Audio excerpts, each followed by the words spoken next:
मोनबाय आरो आं सानो बे बाथ्राया हाग्रामा महिलारिया गावनि निजा बाथ्रा आरो बेवहाय सैथोथि दं होननानै आं फोथाया। खारन फैगौ जि बिसायख'थि उफेरा जि बिसायख'थि तामुलपुर भबानिपुर आरो गसाइगाव बे बिसायख'थिखौ लानानै दिनैसिमाव UPPL BJP जोङो मोजाङै रायलायबाय, जों जयैनो सावरायलायनानै सिद्धान्त जाबाय।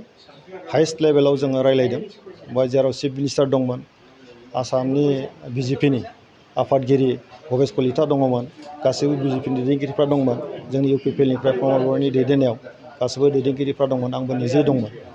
जे मोजां मोनसे सावरायनायनि गेजेरजों जों सिद्धान्तआव फैदों जे BJPआ तामुलपुर आरो गसाइगाव UPPLनो होगोन आरो भबानिपुराव BJPनि केन्डिडेट थागोन आरो UPPLआ बेवहाय मदद होगोन।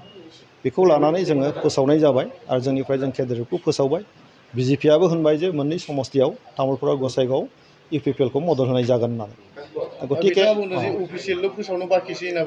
बे गावनिसो बाथ्रा, बियो अफिसियेलि फोसावनो माब्ला बाखि जागोन, माब्ला फोसावगोन, बे गावनिसो बाथ्रा।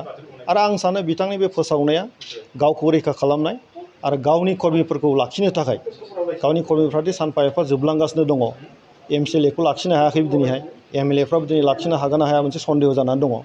बे गासै बिथिंखौ नोजोर होनानै बिथाङा राजनितिक भाबै गावनि कर्मिफोरखौ लाखिनो थाखायसो बे बाथ्राखौ फोरमायदों। बेवहाय जेबो सैथोथि गैया आरो बेवहाय खुनु रायजोफ्रा गोनो गोथो जानो नाङा।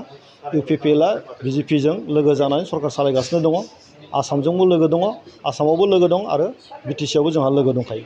बेखौ लानानै जोंनि रायजोफोरखौनो गोनो गोथो जानो नाङा।